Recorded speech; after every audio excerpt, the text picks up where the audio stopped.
তুমি যে ম্যাথ নিয়ে কনফিডেন্ট ছিলা যে এই চ্যাপ্টারে সব ম্যাথ পারি, সেই জায়গাতেই বাস দিয়ে দিবে, নিউটনের মেকানিক্স ঢুকিয়ে দিবে। আমি একটা 3 কেজি ভরের বস্তুকে একটা সুতার সাহায্যে বেঁধে 3 কেজি ভরের বস্তুকে মনে করো এখানে 2 মিটার দৈর্ঘ্যের একটা সুতা আছে, সেই সুতার সাহায্যে বেঁধে আমি অনুভূমিকভাবে বৃত্তাকার পথে ঘোরাচ্ছি। অনুভূমিক বৃত্তাকার পথ মানে কি বোঝায় নিউটনের মেকানিক্সে ভালো করে বুঝাইছিলাম। এখানে বলা আছে যে এই সুতার যে ব্যাসার্ধটা, সুতার ব্যাসার্ধ হচ্ছে 2 মিলিমিটার। এই সুতার যে ইয়ং গুণাঙ্ক, সেই ইয়ং গুণাঙ্কের পরিমাণ হচ্ছে 2 × 10⁻11 নিউটন পার মিটার স্কোয়ার। এটা হচ্ছে ইয়ং গুণাঙ্ক বলা আছে, সুতার দৈর্ঘ্য বলা আছে, সুতার ব্যাসার্ধ বলা আছে। প্রশ্ন হচ্ছে আমি যদি এই বস্তুটাকে 2 রেভলিউশন পার সেকেন্ডে ঘুরাই, এই বস্তুটাকে এই সুতার সাহায্যে বেঁধে আমি যদি 2 রেভলিউশন পার সেকেন্ডে ঘুরাই, সেই ক্ষেত্রে এই যে সুতার যে দৈর্ঘ্য কতটুকু সেটা বৃদ্ধি পাবে। প্রশ্ন বোঝা গেছে? আমি একটা 2 মিটার দৈর্ঘ্যের সুতার সাথে একটা 3 কেজি ভরের বস্তু বেঁধে বস্তুটাকে 2 রেভলিউশন পার সেকেন্ড, এখান থেকে তোমার বুঝতে হবে নিউটনের মেকানিক্সের কনসেপ্ট থেকে যে তোমার এখান থেকে কি করা উচিত। এইভাবে আমি তাকে ঘোরাচ্ছি, যেখানে সুতার ইয়ং গুণাঙ্ক হচ্ছে এটা, সুতার ব্যাসার্ধ হচ্ছে এটা। এখন সুতার ব্যাসার্ধ বলতে কি বোঝায় একটু বলে দিই। সুতার ব্যাসার্ধ বলতে আসলে বোঝাচ্ছে, তুমি যদি এই জায়গায় জুম ইন করো, তুমি দেখবা সুতাটা হচ্ছে একটা সিলিন্ড্রিক্যাল সুতা। এই সিলিন্ড্রিক্যাল সুতাটার এই যে সিলিন্ড্রিক্যাল অংশের যে ব্যাসার্ধটা, সেই ব্যাসার্ধের কথা বলছি এখানে কত, 2 মিলিমিটার। এই হচ্ছে সেই ব্যাসার্ধটা, 2 × 10⁻³ মিটার। এইটুকু হিন্টস আমি দিয়ে দিলাম। এখন ঘোরাচ্ছি কিভাবে বলতো? অনুভূমিকভাবে, উলম্বভাবে না, কিন্তু ঘোরাচ্ছি অনুভূমিকভাবে। এই যে অনুভূমিকভাবে ঘূর্ণন হচ্ছে এখানে। প্রশ্ন হচ্ছে সুতার দৈর্ঘ্য বৃদ্ধি নির্ণয় করো, সুতাটা কতটুকু প্রসারিত হবে সেটা নির্ণয় করতে বলছে। করো এটা। আজকের ভিডিও পজ করার সুযোগ নেই কারণ মোবাইলের সাথে কানেক্টেড।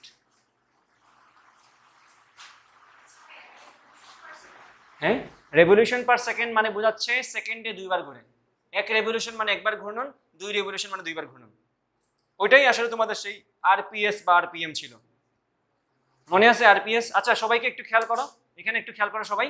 এই জিনিসটাকে কিন্তু এটাও লেখা যায়, এই যে 2 আরপিএস। এটার মিনিং যা, এটার মিনিংও তা। এটার মিনিং হচ্ছে 2 রেভলিউশন পার সেকেন্ড, এটার মিনিং হচ্ছে 2 revolution per second. Metre per second আর m/s এর মতো আর কি। এটা প্রথমে এই জিনিসটা বোঝার চেষ্টা করো যে এই সুতাটা যে লম্বা হবে, কিসের জন্য লম্বা হবে? তার উপর বল প্রয়োগ করলে সেই বলটা তার উপর দিবে কে? এই যে আমি বৃত্তাকার পথে ঘোরাচ্ছি, এটা কোন ধরনের বৃত্তাকার গতি? অনুভূমিক বৃত্তাকার গতি। এবং এটা আমরা বলছিলাম অনুভূমিক বৃত্তাকার গতি। বৃত্তাকার গতি মানে আমাদের কি লাগবে? কেন্দ্রমুখী বল লাগবে। সেই কেন্দ্রমুখী বলের যোগান কে দিবে? অনুভূমিক ঘূর্ণনের ক্ষেত্রে শুধুমাত্র সুতার টান। সুতার টান ছাড়া কিন্তু এখানে আর কোনো বলই নেই। এটা কি বুঝতেছ?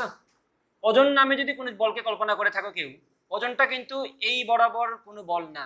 সুতা, আমার যদি সুতা একটা এরকম, জাস্ট ইমাজিন করি একটা সুতা আছে এরকম, একটা সুতা আছে এরকম, আমি যদি তাকে এইদিকে বল প্রয়োগ করি তাহলে না সে লম্বা হবে। তার উপর আমি এইদিকে বল প্রয়োগ করে তাকে লম্বা করতে পারবো? সুতা এরকম, এই হচ্ছে তার ওরিয়েন্টেশন। তাকে যদি আমি এমনি বল দিই তাহলে না সে লম্বা হবে। সুতা এরকম, আমি যদি তাকে এইভাবে বল দিই তাহলে তো সে এইদিকে লম্বা হচ্ছে না। ব্যাপারটা বোঝা গেছে না? এই যে সুতাটা, এই সুতা লম্বা হওয়ার জন্য দায়ী বলটা হচ্ছে তার দৈর্ঘ্য বরাবর যে বলটা কাজ করতেছে। এখন তুমি ইমাজিন করো এখানে দৈর্ঘ্য বরাবর বলতে ব্যাসার্ধ বরাবর, এবং ব্যাসার্ধ বরাবর মানেই হচ্ছে আমার কেন্দ্রমুখী বল, এছাড়া তার কেউ নাই। ওই কেন্দ্রমুখী বলটাই তো সুতার টান। পড়ছি না আমরা? অনুভূমিক ঘূর্ণনের ক্ষেত্রে সুতার টানই কেন্দ্রমুখী বলের যোগান দেবে। দেয়ার আর নো আদার ফোর্সেস। ঠিক আছে? তো এইখানে আমরা সুতার টানটাকেই পাচ্ছি ওই সুতার উপর প্রযুক্ত বল হিসেবে, যেটার জন্য সুতাটা টান খেয়ে লম্বা হবে, এবং সেটা সমান কি? কেন্দ্রমুখী বলটা। সেটাকে আমরা কি লিখতে পারি? তোমার তো mv²/r লেখার দরকার নেই, যেহেতু তোমাকে ডিরেক্ট ওমেগার মামলা দেয়া আছে, তুমি ডিরেক্ট বলে দাও m⍵²r। তাহলে তোমার যে বলটা এখানে বসাবা সেটা হচ্ছে সুতার টানটা, এবং সেই সুতার টানটা আসলে কোনটা? কেন্দ্রমুখী বলটাই। এবং কেন্দ্রমুখী বল সমান কত? m⍵²r। এখন হিসাব করো, আমরা সূত্রটা যেটা জানি সেটা বসাই। y = F/A/Δl/L, পীড়ন বাই বিকৃতি। এখন জিনিসটাকে রিঅ্যারেঞ্জ করো, কি মান জানো না জানো সেটা তো পরে লিখবো।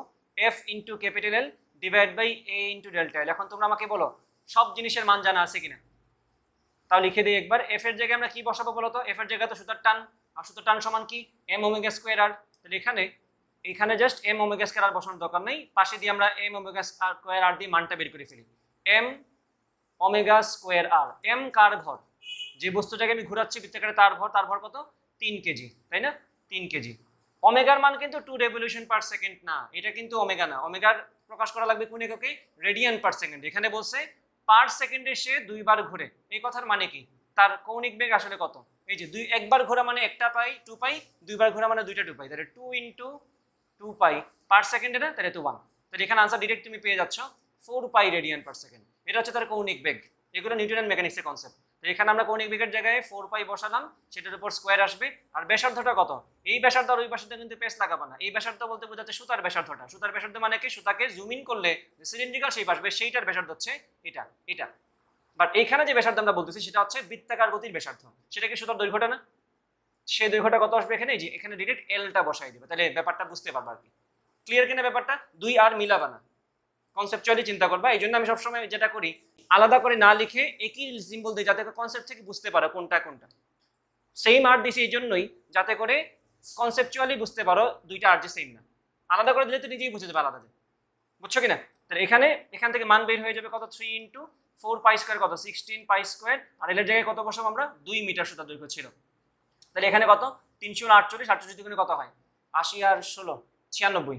তো এখানে আসবে 96π স্কোয়ার। এই হচ্ছে আমাদের টি এর মান। এই সুতার টানটাই কি সুতার উপর প্রযুক্ত বল না? একমাত্র বল যেটার জন্য সুতার দৈর্ঘ্য বাড়বে। তাহলে এখানে তুমি সিম্পলি 96π স্কোয়ার বসাও। এটা কোন দৈর্ঘ্য? সুতার দৈর্ঘ্যটা। এখানে 2 বসাও।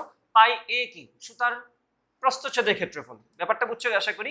এই যে এ সমান কোনটা? সুতার প্রস্থচ্ছেদের ক্ষেত্রফল। তো এখানে সুতার ব্যাসার্ধ জানা আছে না তোমার? সিলিন্ড্রিক্যাল শেপের ব্যাসার্ধ 2 × 10⁻3। তাহলে ক্ষেত্রফল কত হবে? পাই আর স্কোয়ার। এটা তো সবার মুখস্থ আশা করি। তাহলে পাই ইন্টু, এই যে ব্যাসার্ধ কত বলছিলাম? 2 মিলিমিটার না? তাহলে 2 × 10⁻3 স্কোয়ার পাই আর স্কোয়ার ইন্টু ডেল্টা এল। এটাই তো তুমি বের করবা। আর এখানে ওয়াই এর মানটা তুমি জানো, প্রশ্নে বলে দিছি আমরা কত সেটা? 2 × 10⁻11। বাকিটা আমি আর করতেছি না, বাকিটা নিজ নিজ দায়িত্বে বাসায় মিলাই নিবা। ডেল্টা এল সমান 1। ডান। এখানে কিন্তু স্ট্রাকচারাল প্রপার্টিজ অফ ম্যাটার থেকে নিউটনের মেকানিক্সের কনসেপ্টটা বেশি লাগবে তোমার। দুইটাই মিলাই মিশে আছে আর কি। এরকম প্রশ্ন পরীক্ষায় আসতে পারে, কারণ structural properties of matter by nature একটা সহজ চ্যাপ্টার, যেটুকু তোমাদের সিলেবাসে আছে। তাই জিনিসটাকে একটু স্পাইস দেওয়ার জন্য নিউটনের মেকানিক্সটা ঢুকিয়ে দিবে, তাহলে জিনিসটা মজাদার হয়ে যাবে। তুমি যে ম্যাথ নিয়ে কনফিডেন্ট ছিলা যে এই চ্যাপ্টারে সব ম্যাথ পারি, সেই জায়গাতেই বাস দিয়ে দিবে, নিউটনের মেকানিক্স ঢুকিয়ে দিবে।